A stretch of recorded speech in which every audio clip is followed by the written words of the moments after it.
సన్నిధిలో గడపడానికి ఈ యొక్క సాయంకాల సమయంలో మనందరం చేరి వచ్చాను. యోహాను సువార్త 20వ అధ్యాయము, యోహాను సువార్త 20వ అధ్యాయము 24 నుండి 29వ వచనం వరకు మార్చి చదువుకుందాం. యోహాను సువార్త 20వ అధ్యాయము 24 నుండి 29 వరకు మార్చి చదువుకుందాం. యేసు వచ్చినప్పుడు 12 మందిలో ఒకడైన దిదుమ అనబడిన తోమ వారితో లేకపోయెను.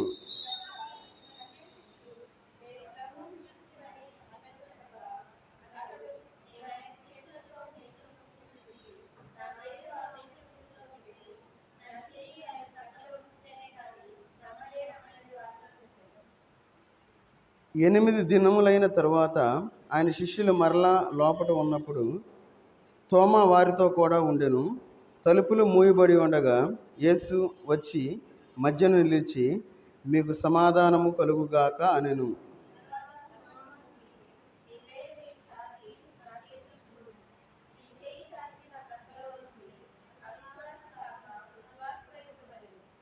అందుకు తోమా, నా ప్రభువా, నా దేవా అనెను.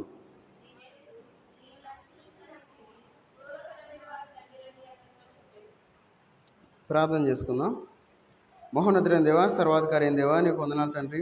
ఈ సాయంకాల సమయంలోనైనా మీ పాసందులో చేరి మీ యొక్క వాక్యాన్ని ధ్యానించుకోవడానికి మీరు ఇచ్చిన కృపను బట్టి వందనాలు చెల్లించుకుంటూ ఉన్నా తండ్రి. చేరి వచ్చిన వారిని బట్టి వందనాలు తండ్రి. ఇంకా నేను ఎవరైతే రావాల్సి ఉన్నారో త్వరగా మీ సన్నిధికి రావడానికి తగిన సహాయం చేసేయండి. చదవబడిన వాక్య భాగాన్ని మీరు దీవించి ఆశీర్వదించండి. మాకు కావాల్సిన ఆత్మీయ ఆహారాన్ని మాకు దయచేయండి. మీ యొక్క ఆత్మను మాకు తోడుగా ఉంచి నడిపించమని యేసుక్రీస్తు వారి నామంలో ప్రార్థించి అడిగి వేడుకుంటున్నాం తండ్రి, ఆమెన్. ఇక్కడ మనం చదువుకున్న వాక్య భాగంలో మనం చూసుకున్నట్లయితే 26వ వచనంలో ఒక మాట మనకు కనబడతా ఉంది. 8 దినములైన తరువాత యేసుక్రీస్తు వారు పరలోకానికి వెళ్ళిపోయిన తర్వాత సరిగ్గా ఇదే రోజు 8 దినములైన తరువాత 7 రోజులు ఒక వారం అయిపోయింది. 8 సోమవారం ఈరోజు అనమాట. అంటే సరిగ్గా ఇదే రోజు యేసుక్రీస్తు వారు కొన్ని మాటలు మనకు చెప్తా ఉన్నారు. అంటే ఇక్కడ మనకు ఒక సన్నివేశం మనకు కనబడతా ఉంది. అయితే ఇక్కడ మనకు ఒక తోమా గారు మనకు కనబడతా ఉన్నారు. తోమా గారు అందుకే 24 వచనం ఏమన్నంటే, యేసు వచ్చినప్పుడు 12 మందిలో ఒకడైన దిదుమ అనబడిన తోమ వారితో లేకపోయెను. దేవుని సహవాసాన్ని కోల్పోయాడు తోమ. ఈ రాత్రికాల సమయంలో మనం ఎంతమంది దేవుని యొక్క సహవాసాన్ని కోల్పోయాం? మనం అనుకుంటాం, ఏముందిలే పర్లేదు అనుకుంటాం. కానీ దేవుని సహవాసం కోల్పోయిన వారుగా ఉన్నాం. చూడండి, అందుకే ఇక్కడ ఉంది, యేసుక్రీస్తు వారు వచ్చినప్పుడు తోమా కనబట్టలేదు. ఈ సాయంకాల సమయంలో దేవుడు మన మధ్యలోకి వచ్చినప్పుడు మనం దేవుని సన్నిధిలో కనపడలేని స్థితిలో మనం ఉన్నావేమో. ఒకవేళ దేవుడు వచ్చి ఇక్కడికి వచ్చి చూస్తూ ఉంటాడు, ఎవరు వచ్చారో ఎవరు రాలేదని ఆయన చూసుకుంటాడు, ఆయన అటెండెన్స్ వేసుకుంటాడు. అయితే తోమా ఎక్కడ లేడు. అంటే దేవుని యొక్క సహవాసాన్ని తోమా కోల్పోయాడు. ఈ రాత్రికాల సమయంలో మనలో చాలామంది దేవుని యొక్క సహవాసాన్ని మనం కోల్పోయాం. అంటే మేము ఆదివారం వస్తాము, ఆ ఆదివారం ఒక్కరోజు వచ్చిద్దని అనుకుంటాం. మనం అది ఒక్కరోజు కాదు, మనం ప్రతిదినం దేవుని యొక్క సన్నిధిలో గడపాలి. తర్వాత ప్రభు సన్నిధిలో తోమ కొన్ని విషయాలు కోల్పోయాడు. ఈ యొక్క రాత్రికాల సమయంలో తోమ ఏమి కోల్పోయాడు? మన జీవితంలో మనం దేవుని యొక్క సహవాసంలో ఉండకపోతే మనం ఏమి కోల్పోతాము అనే విషయాల గురించి చూద్దాం. ఎందుకంటే సరిగ్గా ఇదే రోజు 8 దినములైన తర్వాత యేసుక్రీస్తు వారు వచ్చినప్పుడు తోమ వాళ్ళతో లేడు, సహవాసంలో లేడు. అప్పుడు ఏం జరిగిందనే విషయాల గురించి కొన్ని విషయాలు మనం ధ్యానం చేసుకుందాం. మనం సహవాసం కోల్పోవటం వల్ల మనకు వచ్చే నష్టాలు ఏంటి అనే విషయాల గురించి కొన్ని చూద్దాం. కొన్ని చూసుకొని మనం ముందుకు సాగిపోదాం. ఎందుకంటే తోమా గారు వచ్చారు, తోమా లేడు, యేసుక్రీస్తు వారు వచ్చారు. యేసుక్రీస్తు వారు మరణించి తిరిగి లేచిన తర్వాత తోమా చూడలేకపోయాడు. అంటే దేవుని యొక్క ముఖ దర్శనాన్ని కోల్పోయాడు తోమ. ఎవరైతే దేవుని యొక్క సన్నిధికి రాలేకపోతా ఉన్నారో చూడండి, యోహాను సువార్త 20వ అధ్యాయము 20-21 వచనాలు చదవండి. 20-21 వచనాలు. ఆయన అలాగు చెప్పి వారికి తన చేతులను ప్రక్కను చూపగా శిష్యులు ప్రభువును చూచి సంతోషించిరి. అప్పుడు యేసు, మీకు సమాధానం కలుగుగాక, తండ్రి నన్ను పంపిన ప్రకారము నేను మిమ్మును పంపుచున్నానని మరలా వారితో చెప్పాను. ఇక్కడ దేవుని యొక్క ముఖ దర్శనాన్ని కోల్పోయాడు. ఒకవేళ తోమ మిగతా శిష్యులతో ఉన్నట్లయితే ఈ శిష్యులతో పాటు తోమ దేవుణ్ణి చూసేవాడు, దేవుని యొక్క ముఖ దర్శనాన్ని చూడగలిగేవాడు. అయితే ఈ రాత్రికాల సమయంలో మనం దేవుని యొక్క ముఖ దర్శనాన్ని చూడలేని వారిగా ఉన్నాం. దేవుని యొక్క ముఖ దర్శనాన్ని చూడలేక మనం లోకంలో కలిసిపోయాం, లోకంలో ఉన్నాం. మనం యాక్సెప్ట్ చేసినా చేయకపోయినా మనం లోకంలో కలిసిపోయాం. చూడండి, నిర్గమాకాండం 33వ అధ్యాయము, నిర్గమాకాండం 33వ అధ్యాయము 11వ వచనం చదవండి.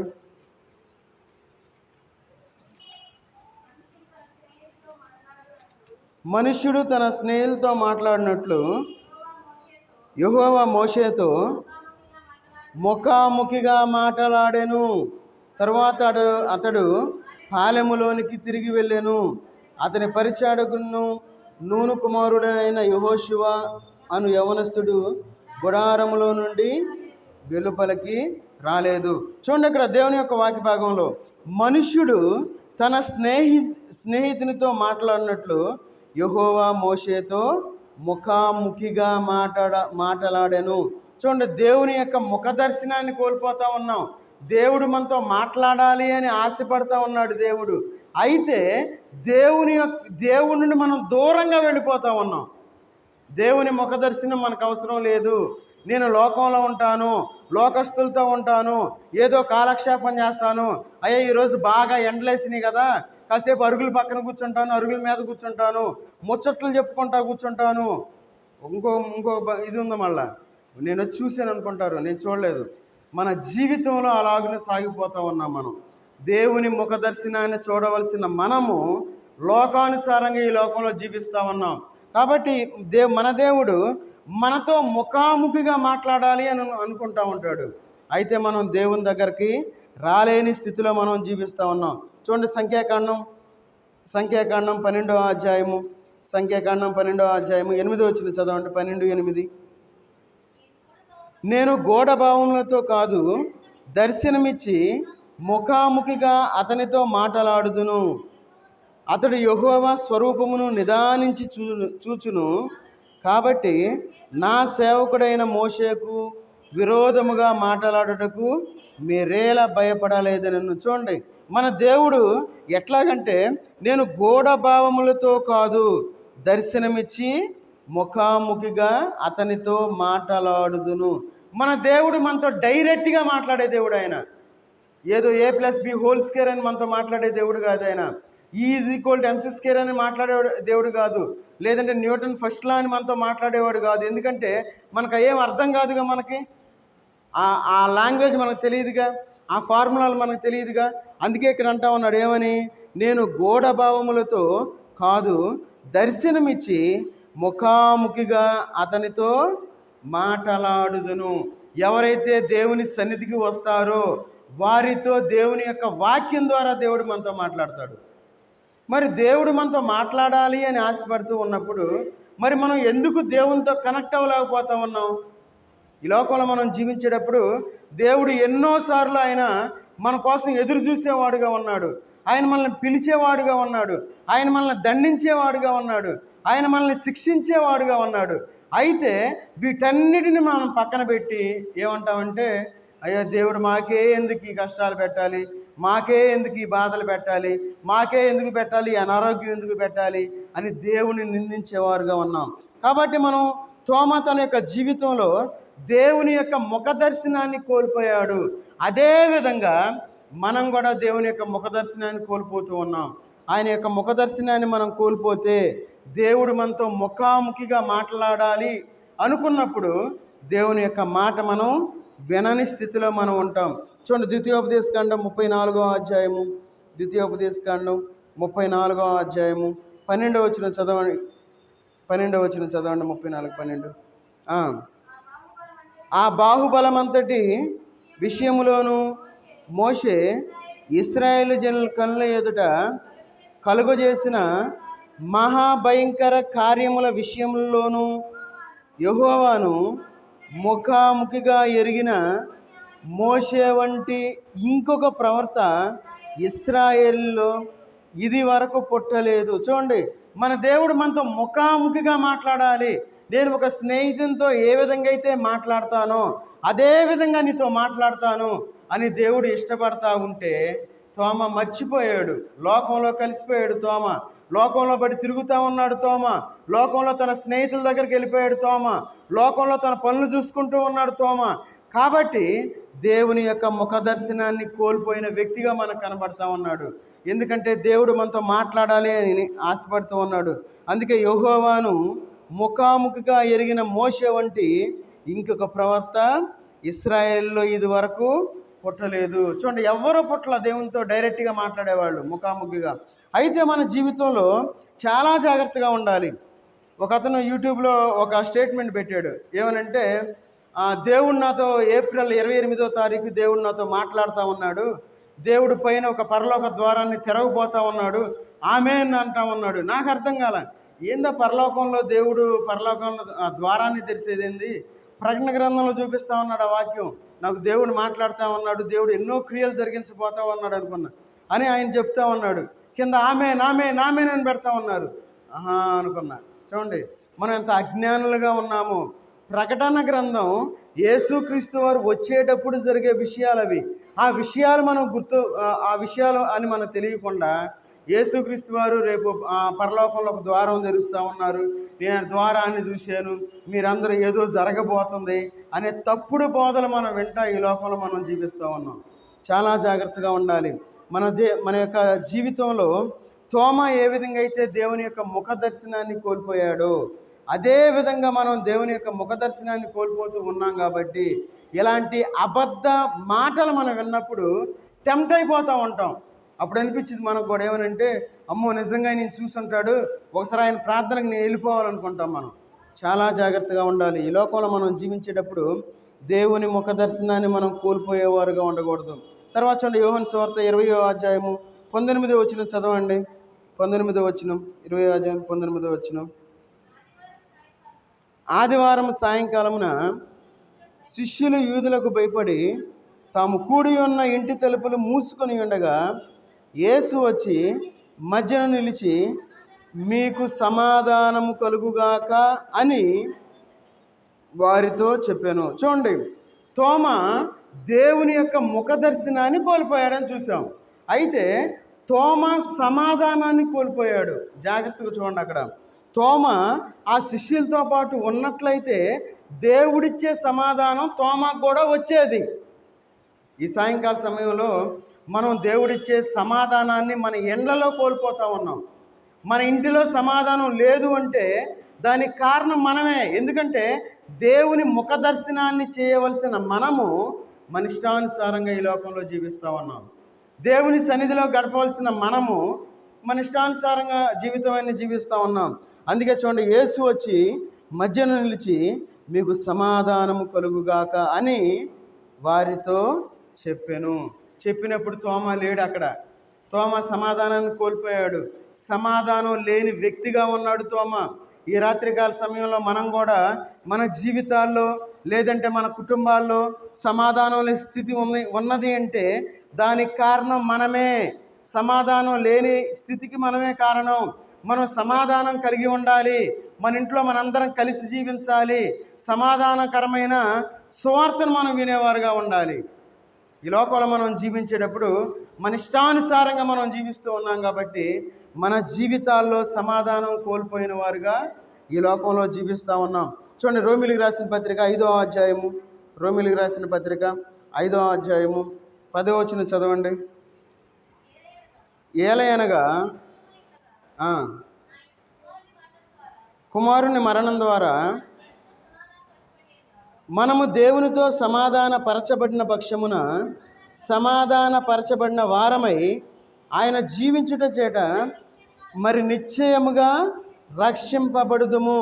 ఈ లోకంలో మనం చాలామంది క్రైస్తవుల కుటుంబాల్లో సమాధానం లేని స్థితిలో జీవిస్తూ ఉన్నారు. తల్లికి కుమారులు లేదంటే బిడ్డలకు మధ్య సమాధానం లేదు. భార్యకి భర్తకి మధ్య సమాధానం లేదు. ఒకవేళ తల్లిదండ్రుల మధ్య, లేదంటే అత్తమామల మధ్య సమాధానం లేదు. కోడలు మామ మధ్య సమాధానం లేదు. సమాధానం లేని స్థితిలో మనం జీవిస్తూ ఉన్నాం. ఎందుకు ఆ విధంగా జీవిస్తూ ఉన్నామంటే మనం దేవుని దగ్గరికి రాలేని స్థితిలో మనం ఉన్నాం. దేవుడిచ్చే సమాధానాన్ని పొందుకోలేకుండా ఉన్నాం. అందుకే ఇక్కడ అంటా ఉన్నాడు చూడండి, మనము దేవునితో సమాధాన పరచబడిన పక్షమున సమాధాన పరచబడిన వారమై ఆయన జీవించడం చేత మరి నిశ్చయముగా రక్షింపబడుదుము. సమాధానకరమైన జీవితాలు మనం కలిగి ఉండాలి. మరి మన కుటుంబాల్లో సమాధానం ఉందా? చూడండి, మన కుటుంబాల్లో సమాధానం లేదు. భార్యాభర్తల మధ్య సమాధానం లేదు. పిల్లల మధ్య సమాధానం లేదు. అత్తమామల మధ్య సమాధానం లేదు. సమాధానం మన కుటుంబాలను ఏల్తా ఉంది. సమాధానం లేని వారుగా ఈ లోకంలో జీవిస్తూ ఉన్నాం. మనశ్శాంతి లేని వారుగా ఈ లోకంలో జీవిస్తూ ఉన్నాం. మన బిడ్డలు మన మాట వినటం లేదు.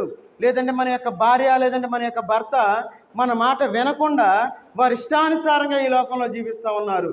ఎందుకు ఆ విధంగా జీవిస్తూ ఉన్నారంటే మనం యేసుక్రీస్తు వారి దగ్గరికి మనం రావటం లేదు. యేసుక్రీస్తు వారు మన కోసం మరణించి తిరిగి లెగిస్తే ఆ సమాధానాన్ని పొందలేని స్థితిలో మనం ఈ లోకంలో జీవిస్తూ ఉన్నాం. కాబట్టి తోమా తన యొక్క జీవితంలో సమాధానం కోల్పోయిన వ్యక్తిగా మనకు కనబడతా ఉన్నాడు. అదేవిధంగా మనం దేవుని యొక్క సన్నిధికి రాకుండా సమాధానాన్ని కోల్పోయి ఈ లోకంలో మేము కూడా క్రైస్తవులము అని చెప్పుకుంటూ ఈ లోకంలో జీవించేవారుగా ఉన్నాం. చూడండి, 2 కొరింథీయులకు రాసిన పత్రిక 5వ అధ్యాయము 19వ వచనం చదవండి. 2 కొరింథీయులకు రాసిన పత్రిక 5వ అధ్యాయము 19వ వచనం. దేవుడు వారి అపరాధములను వారి మీద మోపక క్రీస్తు యేసునందు లోకమును తనతో సమాధానపరుచుకొనుచు ఆ సమాధాన వాక్యమును మాకు అప్పగించెను. మరి మనం క్రైస్తవులుగా ఈ లోకంలో జీవించేటప్పుడు ఎందుకు మనం అసమాధానం కలిగి ఉంటున్నాం? మన కుటుంబాల్లో ఎందుకు మనం లోకస్తుల కంటే అధ్వానంగా ఈ లోకంలో మనం జీవిస్తూ ఉన్నాం? లోకస్తులేనయ్యం. వాళ్ళు ఎట్లా ఉంటారంటే చాలా సమాధానం కలిగి ఉంటారు, అవునా కదా? కానీ క్రైస్తవులుగా ఈ లోకంలో మనం జీవించేటప్పుడు సమాధానాన్ని కోల్పోతూ ఉన్నాం. దేవుడిచ్చే సమాధానం మన మధ్యలో. అందుకే అన్నాడు ఇక్కడ చూడండి, క్రీస్తునందు లోకమును తనతో సమాధాన పరుచుకొనుచు. చూడండి, ఈ లోకంలో మనం జీవించేటప్పుడు మనం సమాధానాన్ని కలిగి ఉండాలి. మన యొక్క జీవితంలో సమాధానం కలిగి ఉండాలి. మన కుటుంబంలో సమాధానం కలిగి ఉండాలి. మనం పనిచేసే ప్రాంతంలో నేను బాగా పాటలాడతాను, నేను బాగా మాట్లాడతాను, రంకిలేస్తాను, పెద్ద గరుస్తాను, నాకు సమాధానం అంటూ ఉండదన్నాం అనుకోండి, మనకు ఎలాంటి ఉపయోగాలు? మనం కూడా ఒక తోమానే. పేరుకు మాత్రం నేను క్రైస్తవుడిని అని చెబుతాం, పేరుకు మాత్రమే నేను సేవకుడిని అని చెబుతాం, పేరుకు మాత్రమే నేను విశ్వాసిని అని చెప్పుకుంటాం, పేరుకు మాత్రమే మీ యొక్క బలలో పాలు పంపులు పొందుతున్నాం అని చెప్పుకుంటాం. కానీ ఒక అవిశ్వాసి లాగా ఈ లోపల మనం జీవించేవారుగా ఉంటాం. కాబట్టి మన యొక్క జీవితంలో సమాధానం కలిగిన కుటుంబాలుగా మన కుటుంబాలు ఉండాలి. మరి మన కుటుంబాల్లో సమాధానం లేదు, సంతోషం లేదు. సమాధానం లేకపోతే ఇంకే సంతోషం ఇంకేముంటుంది? పోట్లాడుకోవటమే, రంకిలేసుకోవటమే, మాట్లాడుకోవటమే, ఎట్లా పడితే అట్లా మాట్లాడుకోవటమే. పేరుకి అమ్మ ప్రార్థనకి వెళ్తారమ్మ, ఉపయోగం ఏముంది? దేవుని యొక్క నామాన్ని దూషింపబడే విధంగా ఈ లోకంలో మనం జీవిస్తూ ఉన్నాం. చూడండి, ఎఫెసీ రాసిన పత్రిక 2వ అధ్యాయము, ఎఫెసీ రాసిన పత్రిక 2వ అధ్యాయము 16వ వచనం చదవండి. 2:16. ఆ ద్వేషమును సంహరించి దాని ద్వారా వీరిద్దరిని ఏక శరీరముగా చేసి దేవునితో సమాధానపరచవలనని ఎలాగూ చేసిన కనుక ఆయనే మనకు సమాధాన కారకుడై ఉన్నాడు. ఎందుకు మన యొక్క జీవితంలో, ఎందుకు మన కుటుంబాల్లో సమాధానం లేదు అంటే సమాధాన కారకుడు మనతో లేడు అని మనం గుర్తించాలి. అందుకే ఇక్కడ మనకు కనబడతా ఉంది ఏమనంటే ఆయనే మనకు సమాధాన కారకుడై ఉన్నాడు. ఎవరైనా? యేసుక్రీస్తు వారు. ఎవరైతే యేసుక్రీస్తు వారిని కలిగి ఉంటారో వారు సమాధానాన్ని కలిగి ఉంటారు. ఎందుకంటే యేసుక్రీస్తు వారు సమాధానానికి కారకుడు. యేసుక్రీస్తు వారిని మనతో లేకుండా, మన యొక్క కుటుంబంలో లేకుండా మనం ఈ లోకంలో దేవుణ్ణి ఆరాధించేవారం కాము. ఎందుకంటే ఇక్కడ ఏమని, ఆయనయే మనకు సమాధాన కారకుడై ఉన్నాడు. చూడండి, కింద ఇచ్చారు చూడండి ఏమని, కింద మూల భాషలో ఏమన్నారు అక్కడ? మన సమాధానమై ఉన్నాడు, మన సమాధానమై ఉన్నాడు. చూడండి, మన సమాధానం కలిగి ఉండాలి. సమాధానం లేని కుటుంబాలు ఎంతో నష్టాన్ని అనుభవిస్తాయి. ఎందుకంటే ఈ లోకంలో జరిగే ప్రతి ఒక ఉదాహరణకి హత్యలు జరుగుతూ ఉంటాయి. హత్యలు ఎందుకు జరుగుతూ ఉంటాయి అంటే సమాధానం లేనప్పుడు కోపం కట్టలు తెంచుకుంటుంది, క్రోధంగా తయారయ్యేది. కోపం ఎక్కువైపోయి అది క్రోధంగా అయిపోయి ఏ విధంగా అయినా దెబ్బ కొట్టాలని చెప్పి ఏమవుతుంది, అక్కడ ఒక పగలాగా తయారైపోద్ది. ఆ క్రోధం మనిషిని చంపే స్థితికి వెళ్ళిపోతూ ఉంది. అంటే ఒక మనిషి చంపబడుతూ ఉన్నాడు అంటే దానికి కారణం ఏంటంటే సమాధానం లేదు కాబట్టి అక్కడ ఒక పాపం అనేది చేయగలుగుతూ ఉన్నారు. మరి మన కుటుంబాలు ఏ విధంగా జీవిస్తూ ఉన్నాయి? దేవుని యొక్క మహాకృపను బట్టి మనందరం సమాధానం కలిగిన వారుగా ఉన్నాం. అందుకే ఇక్కడ అంటా ఉన్నాడు, చూడండి, దేవుని యొక్క వాక్య భాగంలో తన శిలువ వలన ఆ ద్వేషమును సంహరించి దాని ద్వారా వీరిద్దరిని ఏక శరీరముగా చేసి దేవునితో సమాధాన పరచవలనని ఏలాగు చేసెను. యేసుక్రీస్తు వారు ఎందుకు శిలువ మీద చనిపోయారంటే ఆయన మనకి సమాధానాన్ని ఇవ్వటం కోసమే ఆయన చనిపోయింది. సమాధానం లేకపోతే మనం పాపం ఎక్కువగా చేస్తాం, మన పాపానికి పరిహారం లేదు. ఆయన సమాధానాన్ని ఇవ్వాలి, సమాధాన కారకుడుగా ఉండాలి అనే ఉద్దేశంతో యేసుక్రీస్తు వారు చనిపోయారు. చనిపోయి మనల్ని అంటే ఏక శరీరులుగా చేసుకున్నాడు దేవుడు. మరి సమాధాన కారకుడిని మన యొక్క జీవితంలో మనం కలిగి ఉన్నామా లేదా మనం చెక్ చేసుకోవాలి, పరిశీలన చేసుకోవాలి. ఎందుకంటే మన కుటుంబాల్లో సమాధానం లేదు, మన బిడ్డలతో మనకు సమాధానం లేదు, మన యొక్క భార్యతో లేదంటే భర్తతో మనకు సమాధానం లేదు. ఇలాంటి స్థితి మనం కలిగి ఉన్నామంటే దానికి కారణం ఏంటంటే యేసుక్రీస్తు వారిని మనం కలిగి లేము కాబట్టి మనం సమాధానం లేని స్థితిలో మనం జీవిస్తూ ఉన్నాం. చూడండి, రోమపత్రిక 12వ అధ్యాయము 18వ వచనం చదవండి. రోమీయులకు రాసిన పత్రిక 12వ అధ్యాయము 18వ వచనం. శక్యమైతే సమస్త మనుషులతో మీ చేతనైనంత మట్టుకు సమాధానముగా ఉండుడి. అందరితో మనం పగ పెంచుకోకూడదు.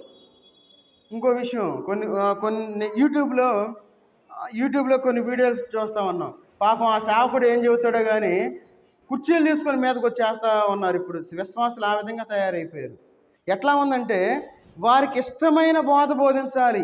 ఎక్కడ వాక్యానుసారంగా మాట్లాడామనుకోండి వాళ్ళకి బాధ, కష్టం కలిగిద్ది. ఎందుకు? వారికి అది నచ్చదు, తిరగబడే స్థితిలో జీవిస్తూ ఉన్నారు. అయితే దేవుని యొక్క వాక్య భాగం ఏం సెలవిస్తూ ఉందంటే శక్యమైతే సమస్త మనుషులతో మీ చేతనైనంత మట్టుకు సమాధానముగా ఉండుడి. సమాధానం కలిగి ఉండాలి. చాలా ముఖ్యమైనది క్రైస్తవ జీవితంలో. అందరితో సమాధానం కలిగి ఉండాలి. మనల్ని ద్వేషించే వారితో మనం సమాధానం కలిగి ఉండాలి. మనల్ని దూషించే వారితో మనం సమాధానం కలిగి ఉండాలి. మనల్ని హింస పెట్టే వారితో మనం సమాధానం కలిగి ఉండాలి. మనకి హాని చేయాలి అని మనం చూసే వారితో మనం సమాధానం కలిగి ఉండాలి. మన ఇంట్లో వాళ్ళతో సమాధానం కలిగి ఉండాలి.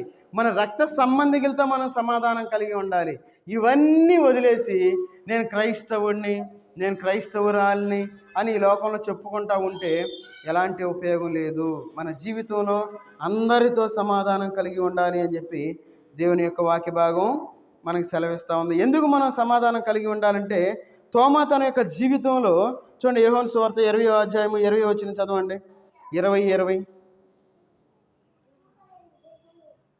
ఆయన అలాగూ చెప్పి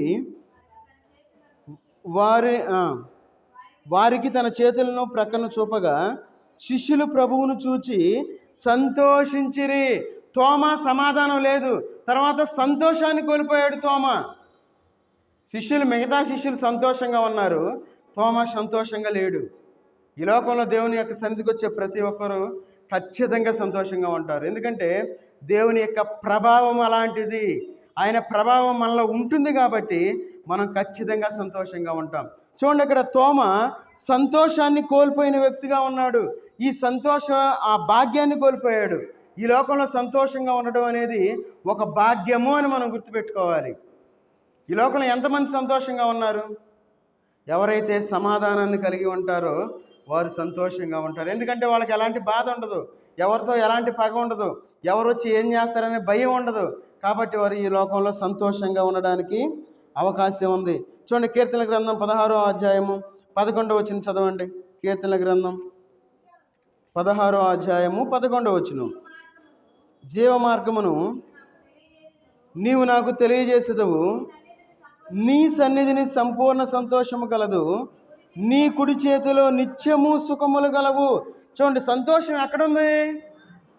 ఐపీఎల్ మ్యాచ్లు వస్తున్నాయి కదా, నేను ఐపీఎల్ మ్యాచ్ అంతా చూడాలి, సంతోషం లేదు. కొత్త కొత్త సినిమాలు వస్తున్నాయి కదా, సినిమాలన్నీ నేనే చూడాలి, సంతోషం లేదు. లేదంటే కొత్త కొత్త ఈ వస్తున్నాయి కదా, బ్రాండ్లు వస్తున్నాయి కదా, మద్యం వస్తుంది కదా, నేను ఆ మద్యం తాగాలి, ఎంత తాగినా సంతోషం ఉండదు. ఆ తాగినంతసేపే ఏదో ఫీల్ అవుతూ ఉంటారు, నేను సంతోషంగా ఉన్నాను అని చెప్పి. లేదంటే మంచి సిగరెట్ తాగితే సంతోషం అనుకుంటారు ఈ లోకంలో. లేదంటే నేను ఎక్కడికో వెళ్తే సంతోషం అనుకుంటారు. లేదు, మన జీవితంలో సంతోషం అనేది ఎక్కడ ఉంది అని మనం ఆలోచించినట్లయితే దేవుని సన్నిధిలో ఉంది. అందుకే అన్నాడు ఇక్కడ, నీ సన్నిధిని సంపూర్ణ సంతోషము కలదు. సంపూర్ణ సంతోషం మనం కలిగి ఉండాలి అంటే, సంపూర్ణ సంతోషం మన కుటుంబాలు కలిగి ఉండాలంటే ఖచ్చితంగా దేవుని సన్నిధిలో ఉండాలి. మనకున్న రోగం ఏంటంటే, పక్కనున్న మందిరాన్ని మనం మర్చిపోతాం, ఎక్కడికో చూస్తాం, దూరపు కొండలు నునుపు, ఏదో ఎక్కడికో వెళ్ళాలి, ఏదో చేయాలంటాం. మనం ఏం చేయలేం. మన సహవాసాన్ని విడిచిపెట్టకూడదు. మన సహవాసం అంటే ఎట్లా ఉంటుంది? మనందరం ప్రతి ఆదివారం నోరు తెరిచి ఆరాధిస్తాం. మనం దేవుడిచ్చిన గొప్ప ఆధిక్యత మనకి, జీవఫలాన్ని దేవునికి అర్పిస్తాం. మనం బలలో ప్రతి ఆదివారం బలలో చేతులు వేసే భాగ్యాన్ని మనకు దేవుడిచ్చాడు. మరి ఇంకా ఎంత సంతోషంగా ఉండాలి మనం. చూడండి, దేవుని యొక్క సన్నిధిలో సంపూర్ణ సంతోషం కలదు. ఎవరైతే సంతోషం కావాలి, కుటుంబాల్లో సంతోషం లేనివారుగా ఉన్నారు, కుటుంబాల్లో సమాధానం లేనివారుగా ఉన్నారు. చాలామంది, అయ్యా నాకు సంతోషం లేదు, నేనేం చేయాలని చెప్పి అడుగుతూ ఉన్నారు. దానికి సమాధానం ఏంటంటే, ఆయన సన్నిధిలో సంపూర్ణ సంతోషం ఉంది అని చెప్పి దేవుని యొక్క వాక్య భాగం మనకి సెలవిస్తూ ఉంది. చూడండి, 126వ కీర్తనలో కూడా ఆ మాట సెలవిస్తూ ఉన్నారు. 126వ కీర్తన 2వ వచనం చదవండి. 126వ కీర్తన 2వ వచనం. మన నోటి నిండా నవ్వుండెను, మన నాలుక ఆనందగానముతో నిండి ఉండెను. అప్పుడు యెహోవా వీరి కొరకు గొప్ప కార్యములు చేసినని అన్యజనులు చెప్పుకొనిరి. ఎప్పుడైనా మన గురించి అట్లా ఎవరైనా చెప్పుకున్నారా? ఎవరైనా సరే మన గురించి చెప్పుకోవాలి. ఎందుకంటే ఎప్పుడు చెప్పుకుంటారంటే, చూడండి ఇక్కడ, మనము కలగనిన వారి వలె ఉంటిమి, మన నోటి నిండా నవ్వుండెను. ఎప్పుడు నవ్వు ఉంటుంది మన నోటి నిండా? ఎప్పుడైతే మనం సంతోషంగా ఉంటామో అప్పుడు మనం నవ్వుతాం. ఎప్పుడైతే మనం సంతోషంగా ఉండమో ఒక కుడుములు తొట్టులాగా పెడతాం మన ఫేసు పెట్టుకొని, పైకి కిందకి పక్కకి అటు ఇటు చూస్తూ తిరుగుతాం రోడ్ల మీద. మళ్ళీ పక్కన వాళ్ళు చూస్తే మరి నవ్వాలిగా, ఎదురు వచ్చిన వాళ్ళు నవ్వారంటే మనం నవ్వాలి. ఎటో చూస్తాం, పైకి చూస్తా నడుస్తాం. చూడండి ఇక్కడ దేవుని యొక్క వాక్య భాగంలో, మన నోటి నిండా నవ్వుండెను, మన నాలుక ఆనంద గానముతో నిండి ఉండును. చూడండి, మన సంతోషం దేవుని సన్నిధిలో అనుభవించిన వాడుగా ఉన్నాడు ఈ కీర్తనకారుడు. అనుభవంతో చెప్తా ఉన్నాడు. అయితే దేవుని కార్యాలు చూడండి, అప్పుడు యెహోవా వీరి కొరకు గొప్ప కార్యములు చేసినని అన్యజనులు చెప్పుకొనిరి. మరి మనం ఎన్నో సంవత్సరాల నుండి దేవుని సన్నిధికి వస్తూ ఉన్నాం. మరి అన్ని జనులు మన గురించి ఈ విధంగా చెప్పుకుంటా ఉన్నారా? అస్సలు. దేవుని మందిరానికి వస్తాం, బయటికి వెళ్తాం, మన శాఖ చూపిస్తాం. అక్కడ ఎట్లా చూపిస్తామంటే అట్లా చూపిస్తాం. కొన్నిసార్లు కొంతమంది మాటలు విన్నప్పుడు నాకు ఆశ్చర్యం వేసింది. అరే ఫలానా వీళ్ళు బలలో చేతులు వేసి ఈ విధంగా మాట్లాడతారు అనుకుంటా. ఎంత గర్వంగా మాట్లాడే వాళ్ళు ఉంటారు, ఎంత అనరాని మాటలు అనేవాళ్ళు ఉంటారు. యేసుక్రీస్తు వారు వ్యర్థుడా అంటే నరహత్యతో సమానంగా చెప్తా ఉన్నారు. మరి అలాంటిది ఇష్టానుసారంగా మాట్లాడే వాళ్ళు ఉన్నారు ఈ లోకంలో. చూడండి, మన యొక్క జీవితాలు ఎంత దౌర్భాగ్యమైన స్థితిలో మనం జీవిస్తాం. దౌర్భాగ్యులు అంటే చెప్పాను ఒకసారి. దౌర్భాగ్యులు అంటే దేవుడు మనకు అనేకమని ఇవ్వాలని చెప్పని రెడీగా ఉంటాడు, కానీ మనం వాటిని తీసుకోకుండా మనం దేవుని యొక్క సన్నిధిని దూరంగా వెళ్ళేవారుగా ఉంటాం. తోమ తన యొక్క జీవితంలో ఈ సంతోషాన్ని కోల్పోయిన వాడుగా ఉన్నాడు. కాబట్టి మన జీవితంలో మనం సంతోషాన్ని కలిగిన వారుగా ఉండాలి. చూడండి, హబక్కూకు గ్రంథం 3వ అధ్యాయము 17వ వచనం చదవండి. హబక్కూకు 3వ అధ్యాయము 17వ వచనం. ద్రాక్ష చెట్లు ఫలింపకపోయినను, ఒలీవ చెట్లు కాపు లేక ఉండినను, చేనులోని పైరు పంటకు రాకపోయినను, గొర్రెల దొడ్డిలో లేకపోయినను, సాలలో పశువులు లేకపోయినను, నేను యెహోవా యందు ఆనందించెదను. ఎవరు చెబుతారు ఈ మాట? ఎవరు చెప్తారు? చూడండి, అంజూరపు చెట్లు పూయకుండాను, మనం పంట వేసినప్పుడు పంట సరిగ్గా పండలేదే అనుకోండి, మనకి ఎంత బాధ ఉంటుందో. అదే ఇక్కడ అంటా ఉన్నారు, అంజూరపు చెట్లు పూయకుండాను, ద్రాక్ష చెట్లు ఫలించకపోయినా, ఒలీవ చెట్లు కాపు లేకుండాను, చేనులోని పైరు పంటకు రాకపోయినను, గొర్రెలు దొడ్డిలో లేకపోయినను, సాలలో పశువులు లేకపోయినను, అయిన దరిద్రపు స్థితికి నేను వెళ్ళినా దేవుని యందు నేను సంతోషిస్తాను అని చెప్తా ఉన్నాడు ఇక్కడ. మరి మనము ఒకవేళ మన యొక్క గేదెకి ఏమన్నా అయిందే అనుకోండి, లేదంటే మనం మందిరానికి వచ్చినప్పుడు ఎవరన్నా వందనాలే చెప్పలేదు అనుకోండి, ఎంత కష్టంగా ఫీల్ అవుతామో. నాకు వందనాలు చెప్పాలా పలానామా, లేదంటే పలానా నాకు వందనాలు చెప్పాలా, నేను రాను మీ మందిరానికి అంటారు. ఇది ఎవరి మందిరం? దేవుని మందిరం. దేవుడు మనల్ని నిలబెట్టుకున్నాడు. కొంతమంది పాటలు పాడే వాళ్ళని నిలబెట్టుకున్నాడు. దేవుని యొక్క వాక్యాన్ని ధ్యానించడానికి నిలబెట్టుకున్నాడు. దేవుని యొక్క పనిలో సహాయపడడానికి నిలబెట్టుకున్నాడు. ఎవరిని ఏ పాత్రగా ఉంచాలో దేవుడు నిలబెట్టుకున్నారు. అయితే మనం ఆ పాత్రను మనం ఏం చేయాలి? పోషించాలి. ఆ పాత్రలో మనం జీవించాలి. అట్లా కాకుండా ఎవరు ఏదో అనుకుంటున్నారని చెప్పి ఈ లోకంలో మన యొక్క పాత్రని పగలగొట్టుకునేవారుగా ఉండకూడదు. ఒకవేళ నేను సేవకుడిని అయితే నా యొక్క సేవకుడిని కాబట్టి నేను సేవ కొనసాగించాలి. ఎక్కడ కాకపోతే ఇంకో చోట దేవుడు నిలబెట్టుకుంటాడు. అది దేవుడు ఇచ్చిన యొక్క ధైర్యం అనమాట. అది అట్లా కాకుండా నేను గుంటూరులో ఎలుగుతాను, నా అగ్గిపెట్టి గుంటూరులోనే మండిద్ది, పొన్నూరులో మండతన్నాను అనుకోండి, నేను ఏమంటారు పక్కన వాళ్ళు? విని ఎబ్బలేవాడు అయిన అంటారు. మన జీవితంలో సంతోషాన్ని మనం కలిగిన వారుగా ఉండాలి. అందుకే 18వ వచనంలో అన్నారు, చదవండి. నేను యెహోవా యందు ఆనందించెదను, నా రక్షణకర్త అయిన నా దేవుని యందు నేను సంతోషించెదను. సంతోషకరమైన జీవితం మనకు కావాలంటే దేవుని సన్నిధిలో మనం ఉండాలి. ఆశీర్వాదకరమైన కుటుంబాలుగా మన కుటుంబాలు వర్ధిల్లాలంటే ఖచ్చితంగా మనం దేవుని సన్నిధిలో ఉండాల్సిందే. ఒకవేళ దేవుని సన్నిధిలోకి వస్తే నిద్ర రావచ్చేమో, నిద్రపోయినా దేవుని యొక్క వాక్య ప్రభావం మన మీద ఉంటుంది. ఆ యొక్క ప్రభావం వల్ల మన జీవితాలు వెలిగించబడతాయి, మన జీవితాలు ఆశీర్వదించబడతాయి. కాబట్టి తోమా తన యొక్క జీవితంలో సంతోషాన్ని కోల్పోయిన వ్యక్తిగా ఉన్నాడు తోమా. చూడండి, తోమా తన యొక్క జీవితంలో ఏం కోల్పోయాడు చూద్దాం. యోహాను సువార్త 20వ అధ్యాయము 22వ వచనం చదవండి. 22వ వచనం. ఆయన ఈ మాట చెప్పి వారి మీద ఊది పరిశుద్ధాత్మను పొందుడి. చూడండి, తోమా పరిశుద్ధాత్మను కోల్పోయాడు. యేసుక్రీస్తు వారు అక్కడికి వచ్చినప్పుడు అక్కడున్న శిష్యుల మీద ఊది పరిశుద్ధాత్మ దేవుడు వాళ్ళకి ఇచ్చి ఉన్నాడు. అయితే తోమా అక్కడ లేడు. అంటే పరిశుద్ధాత్మను కోల్పోయిన వ్యక్తిగా ఉన్నాడు తోమా. ఈ రాత్రికాల సమయంలో దేవుడు మనకి పరిశుద్ధాత్మను ఇవ్వాలి అని చెప్పి మన మధ్యలో ఉన్నట్లయితే పరిశుద్ధాత్మను మనం కోల్పోయిన వారుగా ఉన్నాం.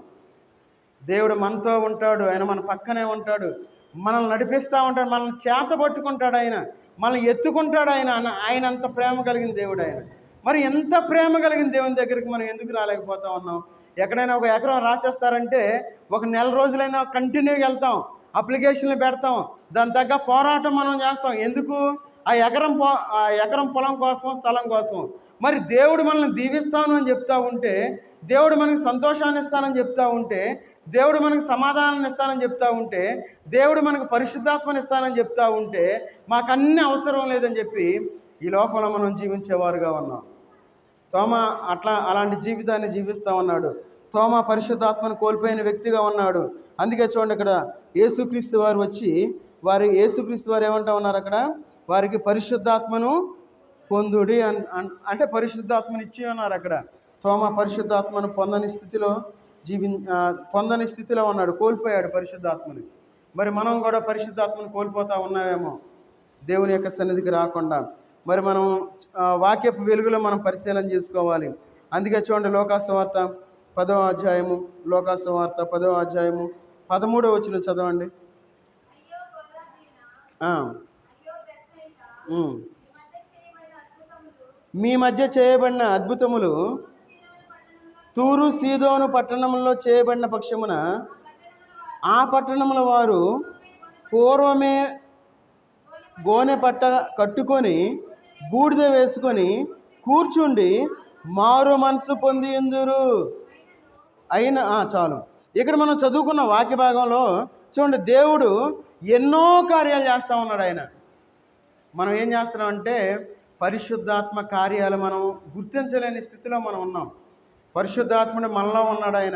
ఆయన మనలో ఉండి మనం ఎట్లా మాట్లాడాలి, ఈ లోకంలో మనం ఎట్లా నడుచుకోవాలి, మనం ఎట్లా జీవించాలి, మనం ఏం పని చేయాలి, ఏం మాట్లాడాలి, ఎవరితో ఏ విధంగా వ్యవహరించాలి, ఇవన్నీ పరిశుద్ధాత్ముడు మనకు బోధిస్తూ ఉన్నాడు.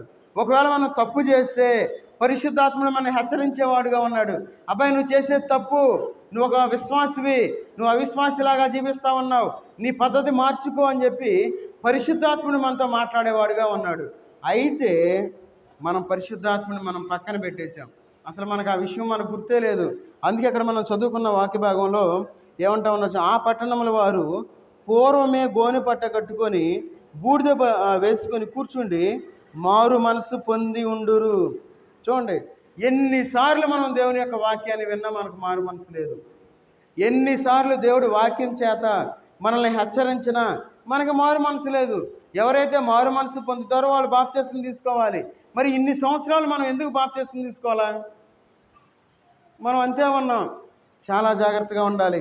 మన మనసులు మార్పు నొంది ఈ లోకంలో మనం జీవించాలి. ఏదో నామకార్థ క్రైస్తవులుగా ఈ లోకంలో జీవించకూడదు. మనం పరిశుద్ధాత్మను పొందాలి. మనం పరిశుద్ధాత్మను పొందాలి అంటే ఖచ్చితంగా బాప్తిస్మం తీసుకోవాలి. ఎవరైతే మారు మనసు పొంది బాప్తిస్మం తీసుకుంటారో వారు పరిశుద్ధాత్మ అను వరము పొందుదురు అని ఉంది. ఈ వరాన్ని మనం పొందాలి. ఈ వరాన్ని మనం పొందని స్థితిలో మనం జీవిస్తూ ఉన్నాం. ఏదో పేరుకి దేవుని సన్నిధికి వస్తున్నాం, కూర్చుంటా ఉన్నాం. అయ్యా, నా మనసు తేలిగ్గా ఉంది, దేవుని సన్నిధిలో కూర్చుంటే నా కష్టాలన్నీ మర్చిపోతూ ఉన్నాను, నా బాధలన్నీ మర్చిపోతూ ఉన్నాను, చాలా సంతోషంగా ఉంది, నైట్ బాగా నిద్ర పడతా ఉంది దేవుని సన్నిధికి వస్తే అని మనం వెళ్ళిపోతూ ఉన్నాం. మరి మనం పరిశుద్ధాత్మ అనే వరాన్ని మనం ఎందుకు పొందలేకపోతూ ఉన్నాం? ఈ లోకంలో మనం జీవించేటప్పుడు చాలా జాగ్రత్తగా ఉండాలి. ఎందుకంటే మరణము అనేది చాలా మన దగ్గరగా ఉన్న మరణం ఎక్కడో లేదు. మా చిన్నతనంలో చాలా రేర్గా అయిన వాళ్ళం మరణ పలానోడు చనిపోయారంట అనే వార్త చాలా తక్కువగా అయినవాళ్ళం. మరి ఇప్పుడు అక్కడ ఎంతమంది చనిపోయారు, ఇక్కడ ఎంతమంది చనిపోయారు, సడన్గా చనిపోయారు, ఇట్లా రకరకాల మరణాలు మనం చూస్తూ ఉన్నాం. ఎందుకు ఈ విధంగా చూస్తూ ఉన్నాం? ఈ మరణాలు మనం చూసినా మనం మార్పు చెందట్లా. ఎందుకు చెందలేకపోతా ఉన్నామంటే మన మనసుని కఠినం చేసుకుని ఉన్నాం. చూడండి, అపోస్తుల కార్యాలు 2వ అధ్యాయము 38వ వచనం చదవండి. అపోస్తుల కార్యాలు 2వ అధ్యాయము 38వ వచనం. మీరు మారు మనసు పొంది పాప క్షమాపణ నిమిత్తము ప్రతివాడు యేసుక్రీస్తు నామమున బాప్తిస్మము పొందుడి, అప్పుడు మీరు పరిశుద్ధాత్మ అను వరము పొందుదురు. చూడండి, ఆ వరాన్ని మనం పొందాలి. వరం లేని వారుగా ఉన్నాం. వరాన్ని కలిగిన వారి లోకంలో ఖచ్చితంగా మనకి కొన్ని సందర్భాల్లో నిర్ణయాలు తీసుకోవాలి. ఆ నిర్ణయం మనం ఏ నిర్ణయం తీసుకోవాలో మనకు తెలియదు. అయితే ఈ పరిశుద్ధాత్మ అనే వరాన్ని మనం పొందినప్పుడు దేవుడు మనకు ఆ యొక్క ఆలోచన ఇచ్చేవాడుగా ఉన్నాడు. ఒక ఉదాహరణ చెప్తాను. ఎందుకంటే ఆ వరం అంటే దేవుని యొక్క మాట ఎట్లా ఉంటుందో తెలియటం కోసం చెప్తున్నాను. జాన్ వెస్లీ తెలుసుగా? జాన్ వెస్లీ అంటే మిషనరీ జాన్ వెస్లీ కాదు, యూట్యూబ్లో జాన్ వెస్లీ కాదు, ఈ జాన్ వెస్లీ, మన జాన్ వెస్లీ, శాలేం ప్రార్థన మందిరంలో ఆ ఫ్లెక్స్లో పడిన జాన్ వెస్లీ. చిన్నతనంలో జ్వరం వచ్చింది. 3-4 రోజులు అయ్యింది. ఇంట్లో బాగానే యాక్టివ్గానే ఉన్నాడు. అయితే ఆ రోజు ఏమైందంటే నాకెందుకో దేవుడు మనసులో ఒక ప్రేరేపణ ఇచ్చాడు. ఆ రోజు ఎవరు మాట వినకుండా హాస్పిటల్ తీసుకెళ్ళి పరీక్ష చేస్తే ప్లేట్లెట్ కౌంట్ 63,000 కౌంట్ ఉందన్నారు. మన డాక్టర్ గారు, ఏం పేరు, శ్రీలత గారు, డాక్టర్ గారు ఇప్పుడు కూడా ఉన్నారు. ఇప్పుడు కూడా జాన్ వెస్లీ బాగున్నాడా అని అడుగుతారు. ఇప్పుడు కూడా అప్పుడప్పుడు ఏదన్నా, ఇప్పుడు చాలా సంవత్సరాల తర్వాత వెళ్ళినప్పుడు కూడా చూడగానే జాన్ వెస్లీ ఏం చేస్తున్నాడు, బాగున్నాడు జాన్ వెస్లీ. ఆశ్చర్యం, ఎందుకంటే 63,000 ఉంది ప్లేట్లెట్. ఆమె టెన్షన్ పడిపోతా ఉంది, వణికిపోతూ ఉంది. అయ్యా ఏదన్నా అయితే మేము గుంటూరు నుండి తీసుకొస్తాం, బ్లడ్ తీసుకొచ్చి పెట్టేస్తాం, మీరేం టెన్షన్ పడిపోతుందని చెప్పి ఆమె టెన్షన్ పడుతూ ఉంది. నాతో మాట్లాడింది ఆమె, నేనే మాట్లాడాను. సరే ఏందయ్యా ఎట్లా మాట్లాడుతుంది అనుకున్నా. తర్వాత ఒక స్టేట్మెంట్ మీద సైన్ చేయించుకున్నారు. ఏమని, ట్రీట్మెంట్ జరిగేటప్పుడు ఎలాంటి ఏదైనా అపాయం సంభవించిన హాస్పిటల్ వారికి ఏమి సంబంధం లేదని చెప్పి ఒక సంతకం పెట్టించుకున్నారు. నాకు అప్పుడు అర్థమైంది, ఇంత సీరియస్ అంటే 63,000 ప్లేట్లెట్గా ఉంటుంటే అది డౌన్ అయిపోద్ది అనమాట, చాలా కష్టం. ఎంత సీరియస్గా ఉందనుకున్నాం. తర్వాత ఇక వరలక్ష్మి నేను ఇంటికి వస్తా అప్పుడు వరలక్ష్మికి చెప్పా, ఇదిగో ఇది సంగతి, అమ్మమ్మకి చెప్పొద్దు, మళ్ళీ అమ్మమ్మ మళ్ళీ బాధపడిపోద్ది, చాలా టెన్షన్ అయిపోద్ది. పిల్లోడేం బాగానే ఉన్నాడు, మళ్ళీ చక్కగా ఆడుకుంటా ఉన్నాడు, ఆ ఫోన్ చాలా యాక్టివ్గా ఉన్నాడు. సరే ఆ మాట మా ఇద్దరి మధ్య పెట్టుకున్నాం, ప్రార్థన చేసుకున్నాం. సరే తెల్లారింది, ఎమ్మంటే మళ్ళీ టెస్ట్ చేయించారు. తెల్లారి టెస్ట్ చేయించిన వెంటనే అది 1,30,000కి వెళ్ళిపోయింది. చూడండి దేవుడి యొక్క కార్యాలు ఎట్లా ఉంటాయంటే, ఒకవేళ నా మనసులో అప్పుడు నేను ఒత్తిడి చేయకుండా ఏముందిలే పిల్లోడు అంత బాగానే ఉంది అంటున్నారు, ఇంట్లో కూడా సైలెంట్గా ఉందన్నారని చెప్పి అంతే ఉంచేనే అనుకోండి, ఖచ్చితంగా ఒక రిస్క్ అనేది సంభవించేది. ఎప్పుడు కూడా రిపోర్ట్ నా దగ్గరే ఉంది. చూడండి మన జీవితంలో ఎప్పుడైతే పరిశుద్ధాత్మ అనే వరాన్ని మనం పొందుకుంటామో అప్పుడు పరిశుద్ధాత్మ మనల్ని ఏం చేస్తుందంటే ఒత్తిడి చేసిద్ది మనల్ని, నువ్వు సైలెంట్గా ఉండొద్దు, నువ్వు వెళ్ళిపో అంటూ ఉంటుంది. దాన్ని మనం గ్రహించేవారుగా ఉండాలి ఈ లోకంలో. ఎప్పుడైతే మనం ఆ విధమైన జీవితాన్ని మనం జీవిస్తామో దేవుడు మనకి అనేకమైన గొప్ప కార్యాలు చేసేవాడుగా ఉంటాడు. చూడండి దేవుడు ఎంత గొప్ప కార్యం చేస్తాడు, గొప్పగా ఆయన అద్భుతకరుడు. ఆయన మన యొక్క జీవితం మనల్ని ఎత్తిపట్టుకునే దేవుడిగా ఉన్నాడు ఆయన. ఆ సందర్భంలో చాలామంది ఆ ప్లేట్లెట్ కౌంట్ పడిపోయిందని చనిపోయారు, చాలామంది చనిపోయారు ఆ జ్వరాలు వచ్చి. చూడండి మన దేవుడు ఎంత గొప్పవాడు. ఆయన నమ్ముకున్న వాళ్ళని ఎప్పుడు తలదించుకునే స్థితికి మన దేవుడు రానివ్వడు. ఒకవేళ మన మీదకి చాలా వస్తాయి, అయినా తలదించుకోవాలి. ఎప్పుడైతే మనం తలదించుకొని మనం పక్కకి వెళ్ళిపోతామో దేవుడు మనల్ని యొక్క తల ఎత్తేవాడుగా ఉన్నాడు. కాబట్టి పరిశుద్ధాత్మ అనే వరాన్ని కోల్పోయాడు ఎవరు? తోమ తన యొక్క జీవితంలో పరిశుద్ధాత్మను కోల్పోయిన వాడుగా ఉన్నాడు. తర్వాత తోమ ఇంకేం కోల్పోయాడంటే, చూడండి యోహాను సువార్త 20వ అధ్యాయము 21 చదవండి. 20:21. అప్పుడు యేసు, మీకు సమాధానం కలుగ్గాక, తండ్రి నన్ను పంపిన ప్రకారము నేనును మిమ్మును పంపుచున్నానని మరలా వానితో చెప్పాను. దేవుడు వాళ్ళ శిష్యులకి కొన్ని తలాంతులు ఇచ్చి పంపిస్తూ ఉన్నాడు. ఆ విషయాన్ని మనం అర్థం చేసుకోవాలి. శిష్యులకి కొన్ని తలాంతులు ఇచ్చి పంపిస్తూ ఉన్నాడు. అయితే ఈ వేళల్లో తోమా లేడు, అంటే తలాంతులు కోల్పోయిన వ్యక్తిగా ఉన్నాడు తోమా. మన జీవితంలో మన యొక్క ఆత్మీయ యాత్రలో దేవుడిచ్చే తలాంతులు మనం పొందాలి అంటే దేవుని సన్నిధిలో మనం ఉండాలి. దేవుడు మనకి ఎన్నో తలాంతులు ఇస్తూ ఉంటాడు. ఆయన ప్రతి తలాంతుని మనం తీసుకునేవారుగా ఉండాలి. తలాంతు అంటే అర్థం అయ్యుండకపోవచ్చు. చూడండి లోకాసు వార్త 11వ అధ్యాయము, మీకు ఇంకా బాగా అర్థం అవడానికి చూపిస్తున్నాను. లోకాసు వార్త 11వ అధ్యాయము 13వ వచనం చదవండి. 11-13. పరలోకమందున్న మీ తండ్రి తన్ను అడుగువారికి ఎంతో నిశ్చయముగా పరిశుద్ధాత్మను అనుగ్రహించు నేను. అంటే పరిశుద్ధాత్మను దేవుడు మనకి ఇచ్చేవాడుగా ఉన్నాడు. తర్వాత అపోస్తుల కార్యాలు 2వ అధ్యాయము,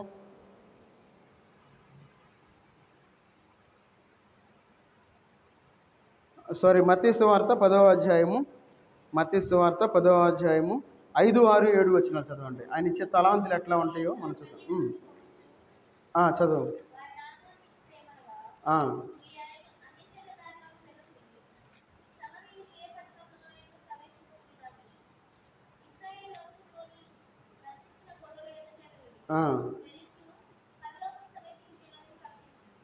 పరలోక రాజ్యము సమీపించి ఉన్నదని ప్రకటించుడి, రోగులను స్వస్థపరచుడి, చనిపోయిన వారిని లేపుడి, కుష్టు రోగులను శుద్ధులుగా చేయుడి, దయ్యములను వెళ్ళగొట్టుడి, ఉచితముగా పొందుతిరి, ఉచితముగా ఇయుడి. చాలు. చూడండి దేవుడిచ్చే తలాంతులు ఎట్లా ఉంటాయంటే, ఇప్పుడు మనం చదువుకున్న విషయాలు ఏమని, పరలోక రాజ్యము సమీపించి ఉన్నదని ప్రకటించుడి, రోగులను స్వస్థపరచుడి, చనిపోయిన వారిని లేపుడి, కుష్ఠరోగులను శుద్ధులుగా చేయుడి, దయ్యములను వెళ్ళగొట్టుడి, ఉచితముగా పొందుతిరి, ఉచితముగా ఇయుడి.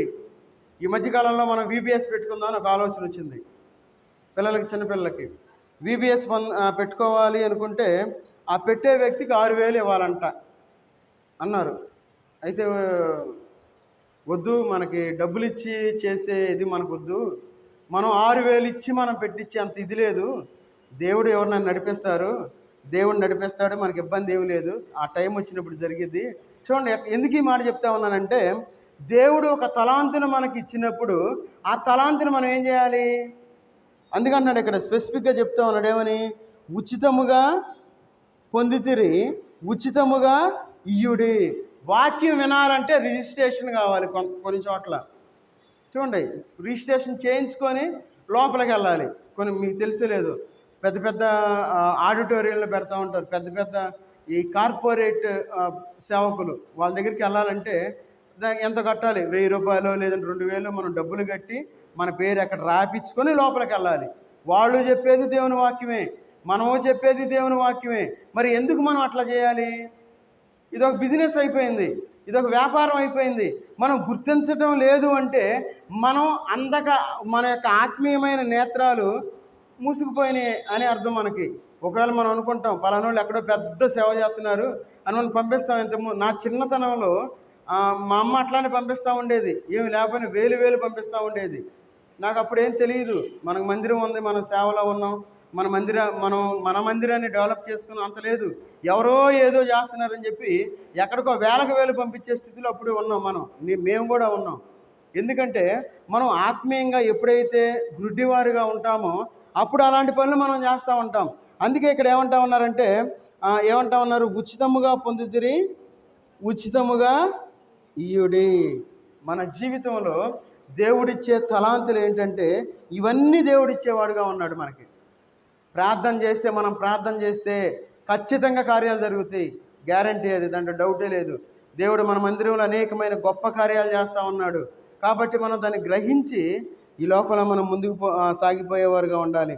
చూడండి, యేసుక్రీస్తు వారు శిష్యులకు అధికారాన్ని ఇచ్చాడు. శిష్యులకు అధికారాన్ని ఇచ్చి వారిని పంపించినట్లుగా మనం చూస్తూ ఉన్నాం. చూడండి, చివరగా మనం తోమ చూడండి, ఒక 20వ అధ్యాయము ఏం కోల్పోయాడో ఒక చివరగా చూసుకొని మనం ముగించుకుందాం. తోమ యోహాను సువార్త 20వ అధ్యాయము 25వ వచనం చదవండి.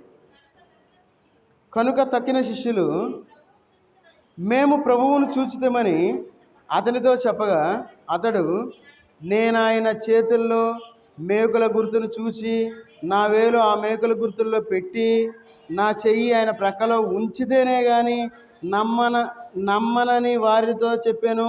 తోమా గారు దేవునిపై ఉన్న నమ్మకాన్ని పూర్తిగా కోల్పోయాడు. ఇంతకుముందు యేసుక్రీస్తు వారితో తిరిగాడు తోమా, యేసుక్రీస్తు వారు చేసిన అనేకమైన గొప్ప కార్యాలు చూశాడు తోమా, యేసుక్రీస్తు వారితో ఉన్నాడు తోమా. అయితే యేసుక్రీస్తు వారు చనిపోయిన తర్వాత ఒక్కరోజు, అంటే యేసుక్రీస్తు వారు వచ్చినప్పుడు ఆ శిష్యులతో లేని సమయంలో దేవుని పైన ఉన్న నమ్మకాన్ని కోల్పోయిన వ్యక్తిగా ఉన్నాడు తోమా. ఎవరైతే దేవుని సన్నిధికి రాలేని స్థితిలో ఉంటారో వారు దేవుని మీద ఉన్న నమ్మకాన్ని కోల్పోయేవారుగా ఉన్నారు. మరి మన జీవితంలో మనం ఎట్లా ఉన్నాం? చాలామంది వారి యొక్క క్రియలను బట్టి దేవుని మీద ఉన్న నమ్మకాన్ని కోల్పోయారని చెప్పి మనం గుర్తించేవారుగా ఉన్నాం. ఎందుకంటే దేవుని మీద నమ్మకం ఉండదు. దేవుడు చేస్తాడో చేయడో, దేవుడు నా మాట వింటాడో విండో అని ఈ లోకంలో జీవిస్తూ ఉంటారు. చూడండి, తీతుకు రాసిన పత్రిక 1వ అధ్యాయము, తీతుకు రాసిన పత్రిక 1వ అధ్యాయము 16వ వచనం చదవండి. తీతుకు రాసిన పత్రిక 1వ అధ్యాయము 16. దేవుని ఎరుగుదమని చెప్పుకొందురు కానీ అసహ్యులను అవిధేయులను ప్రతి సత్కార్యము విషయము భ్రష్టులనై ఉండి తమ క్రియల వలన ఆయనను ఎరగమన్నట్టున్నారు. చూడండి, పేరుకు మాత్రమే. చూడండి, దేవుని ఎరుగుదమని వారు చెప్పుకొందురు. ఈ లోకంలో వాళ్ళు ఏం చేస్తారంటే, దేవుడు నాకెందుకు తెలియదు, ఆయన రోజు నేను ప్రార్థన చేస్తూ ఉంటా, దేవునికి ఎన్నో గొప్ప పనులు నేను చేస్తూ ఉంటా, నేను దేవునికి ప్రార్థనలు చేస్తాను, వాక్యం చెప్తాను, వాక్యాన్ని ప్రకటిస్తాను, కరపత్రాలు అందిస్తాను, నేను బాగా చేస్తానని చెప్పుకుంటాం. కానీ మన యొక్క క్రియలను బట్టి ఎట్లా ఉన్నామంటే చూడండి, అక్కడ ఏమంటా ఉన్నాడు, అసహ్యులను అవిధేయులను ప్రతి సత్కార్యం విషయము భ్రష్టులనై ఉండి దేవుణ్ణి ఎరగమన్నట్టున్నారు. మన జీవితంలో ఆ విధంగా మనం ఈ లోకంలో జీవించకూడదు. ఈ లోకంలో పేరుకి క్రైస్తవులుగా మనం ఈ లోకంలో జీవించకూడదు. దేవుణ్ణి ఎరిగిన వారుగా మనం ఉన్నాం కాబట్టి మనం దేవుని సన్నిధిలో ఉండాలి. ఒకవేళ ఇప్పుడు ఎవరన్నా వచ్చి, అమ్మ మరి సంఘ కూడిక జరుగుతూ ఉందిగా మీ మందిరంలో, నువ్వెందుకు వెళ్ళలేదు అంటే మనం సమాధానం చెప్పగలమా? అయ్యా ఈరోజు పొలం నుండి వచ్చానయ్యా, పొలం నుండి వచ్చే వరకు చాలా కష్టంగా ఉంది, ఒళ్ళన్నీ బాగా నొప్పుగా ఉంది, ఎండలు బాగా వేస్తున్నాయిగా, అసలు నేను పొలంలో పడిపోయాను. నువ్వు పడిపోయినప్పుడు ఎవరు లేపింది? దేవుడే. ఈ మాట మీకు చెప్పాను లేదు, నేను మనపురం ఫైనాన్స్లో హెచ్ఆర్ డిపార్ట్మెంట్లో ఫస్ట్ ఇంటర్వ్యూలో దేవుడు నన్ను సెలెక్ట్ చేసుకున్నాడు. అయితే కేరళ అతను మంచి ఎండలో ఆ టైంలో ఆల్రెడీ మీకు ఒకసారి చెప్పున్నా, మళ్ళీ చెప్తున్నాను. అయితే మేము ఆఫీస్లో ఉన్నాం, సడన్గా ఆయన వాంతులు అయినాయి. ఒకసారి వాంతి అయింది. తక్కువ ఆయన హాస్పిటల్ మేము పక్కనే ఉన్నాం, తీసుకెళ్ళిపోయాం, హాస్పిటల్ తీసుకెళ్ళిన తర్వాత వరుసనే 3-4 వాంతులు అయినాయి. మేము చూస్తూనే ఉన్నాం. సెలైన్లు పెట్టారు, పక్కన డాక్టర్లు అడుగుతూ ఉన్నారు, ఏంది ఏమైనా తిన్నాడా ఏందని అడుగుతూ ఉన్నారు. సరే ఏం తినలేదు, ఇట్లా వాంతి అయిందని చెప్పాం. మేము చూస్తూ ఉన్నాం, 4-5 వాంతులు అయింది, చనిపోయాడు. ఏం లేదు, చనిపోయాడు. చెప్పాడు, అయ్యా చనిపోయాడే అన్నారు. సరే పోలీసులు వచ్చారు. పోలీసులు వచ్చి అన్నారు, అయ్యా మీరు ఇంటికి వెళ్ళటానికి వెళ్ళలేదు, మీరు రేపు మీరు ఇంట్రాగేషన్ జరిగింది, మీరు ఉండాలి, పోలీస్ స్టేషన్లో కాదు ఆఫీస్లోనే, అక్కడ లాడ్జ్ తీసుకొని లాడ్జ్లో ఉన్నాం, మీరు ఉండాలన్నారు. ఆ రోజు నైట్ లాడ్జ్ తీసుకున్నాం. అయితే ఉదయం వాళ్ళు ఎంక్వైరీ చేశారు, పోస్ట్ మార్టం చేశారు. ఆ పోస్ట్ మార్టంకి రమ్మన్నారు, నేను చూడలేక వెళ్ళలేదు. అయితే పోస్ట్ మార్టం చేసిన తర్వాత వాళ్ళు చెప్పారు, పోస్ట్ మార్టం ఏమొచ్చిందంటే ఎండ దెబ్బ తగిలింది, వడదెబ్బ తగిలింది, చనిపోయాడు అన్నారు. చూడండి, నేను ఎందుకు ఈ మాట చెప్తా ఉన్నానంటే కొన్ని గంటల్లో జరిగిపోయింది. సరిగ్గా 1 గంట గంటన్నరలో మొత్తం జరిగిపోయింది. దేవుని కృప మనతో లేకపోతే ఈ లోకంలో మనం జీవించలేము. మనం అనుకుంటాం ఏమనంటే, నేను ఉదయాన్నే బాటిల్ నిండా మజ్జిగ తీసుకెళ్ళాను కదా, లేదంటే సబ్జా గింజలు వేసుకొని తీసుకెళ్ళాను, లేదంటే పెరుగన్నం వేసుకెళ్ళాను, నేను చక్కగా తిన్నాను, కడుపులో చల్లగా ఉందనుకుంటాం. కాదు, వాటి వలన కాదు మనం బ్రతుకుతుంది. మనం ఈ లోకంలో జీవిస్తూ ఉన్నాము అంటే దానికి కారణం ఏంటంటే దేవుడు మనల్ని జీవింపజేస్తూ ఉన్నాడు. ఆయన జీవింప చేయకపోతే రేపు 2వ రోజు అయింది మనకి. కొంచెం కష్టంగా, ఈ మాటలు ఎందుకు, ఈ చల్లటిపోటు ఈ మాటలు ఎందుకు అంటారేమో. దేవుని యొక్క దీవెనలు మనం పొందేవారుగా ఉండాలి. మనం ఎప్పుడూ మనం బాగుండాలి, మన కుటుంబం బాగుండాలి, మనం పరలోకంలో సంతోషంగా ఉండాలి. ఈ లోకం శాశ్వతం కాదు, ఎప్పటికైనా చనిపోయే వాళ్ళమే. ఖచ్చితంగా చనిపోవటం, ఎవరైనా చనిపోవాల్సిందే. పరలోకంలో మన కుటుంబంగా మనం ఉంటాం. అది తెలుసో లేదో మీకు. ఈ లోకంలో మనం కుటుంబంగా ఏ విధంగా అయితే ఉన్నామో, కుటుంబంగా ఒక ఇల్లు మనం ఏ విధంగా అయితే కలిగి ఉన్నామో, పరలోకంలో కూడా దేవుడు మనకు ఇల్లు ఇస్తాడు. ఆయన పరలోకంలో మన భార్య బిడ్డలు మనతో ఉంటారు. మనం సంతోషంగా మనం జీవిస్తాం. ఆ విషయాన్ని మనం గుర్తుపెట్టుకోలేకపోతా ఉన్నాం. అందుకే చూడండి, తోమా తన యొక్క జీవితంలో దేవుని మీద ఉన్న నమ్మకాన్ని కంప్లీట్గా పోయింది, నమ్మకం పోయింది. అదేవిధంగా ఈ రాత్రికాల సమయంలో మనందరం తోమా వలె ఈ లోకంలో జీవిస్తూ ఉన్నాం. సరిగ్గా తోమా ఈరోజే యేసుక్రీస్తు వారు పునరుద్ధరణుడై వెళ్ళిపోయిన తర్వాత 8 రోజులైన తర్వాత జరిగింది ఈరోజు. కాబట్టి ఈరోజు మనం ఆ యొక్క వాక్యాన్ని మనం ధ్యానించుకొని ఉన్నాం. కాబట్టి మన జీవితంలో ఎంతమంది తోమాలు అన్నారు లెక్కేసుకోండి మీరు. ఇక్కడ ఖాళీగా ఉన్న స్థలాలన్నీ తోమాలే. మళ్ళీ దేవుని దగ్గరికి వచ్చి అంటారేమని, నేను ఏలు పెట్టి నమ్ముతాను, నేను పక్కన చెయ్యి పెట్టి నమ్ముతాను. ఉపయోగం ఉంది? చూసి నమ్మిన వారి కంటే చూడక నమ్మిన వారు ధన్యులు. మనందరం ధన్యులు. దేవుడు మనల్ని ధన్యులుగా ఉంచుకున్నాడు. కాబట్టి తోమ వలె మనం జీవించొద్దు. ఎవరు ప్రార్థన నిర్లక్ష్య పెట్టవద్దు. అది ఒక సేవకుడైనా, అది నేనైనా, మీరైనా, విశ్వాసులైనా ఖచ్చితంగా దేవుని సన్నిధిలో మనం ఉండాల్సిందే. నేను సేవకుడిని కదా, నేను దేవుని సన్నిధికి రాను అంటే కుదరదు. ఎవరు వస్తే వాళ్ళకే తలాంతులు దేవుడు ఇస్తాడు, పరిశుద్ధాత్మను దేవుడు ఇస్తాడు, దేవుడు మనకు కొన్ని వరాలు ఇస్తాడు, దేవుడు మనకు సంతోషాన్ని ఇస్తాడు, దేవుడు మనకు సమాధానాన్ని ఇస్తాడు, దేవుడు ఆయన మీద ఉన్న నమ్మకాన్ని బలపరుస్తాడు ఆయన. కాబట్టి ఈ రాత్రికాల సమయంలో దేవుడు మనకి వీటన్నిటిని ఇచ్చే దేవుడుగా ఉన్నాడు. కాబట్టి మనందరం తోమ వలె కాకుండా మనం దేవుని మీద నమ్మకం ఉంచి ఈ లోకంలో మనం ముందుకు సాగిపోదాం. అందరం తల్ల వంచి ప్రార్థనలో ఉన్నాం. ప్రార్థన చేసుకొని మనం ముగించుకుందాం. మహోన్నతుడైన దేవా, సర్వాధికారి అయిన దేవా, నీకు వందనాలు తండ్రి. ఈ రాత్రికాల సమయంలో మీ పాసందులో చేరి మీ యొక్క వాక్యాన్ని మేము ధ్యానించుకోవడానికి మీరు ఇచ్చిన కృపను బట్టి వందనాలు చెల్లించుకుంటూ ఉన్నాం తండ్రి. మీ యొక్క వాక్యం ద్వారా నాతో మాతో మీరు మాట్లాడిన విధానాన్ని బట్టి మీకు వందనాలు చెల్లించుకుంటూ ఉన్నా తండ్రి. అవును తండ్రి, తోమానైనా తన యొక్క జీవితంలో ఎన్నో వరాలు కోల్పోయినట్లు మేము చూస్తూ ఉన్నా తండ్రి. తోమా తన యొక్క జీవితంలో సంతోషాన్ని కోల్పోయాడు తండ్రి. మా యొక్క జీవితాల్లో మా కుటుంబాల్లో సంతోషం లేని వారుగా జీవిస్తూ ఉన్నావేమో తండ్రి.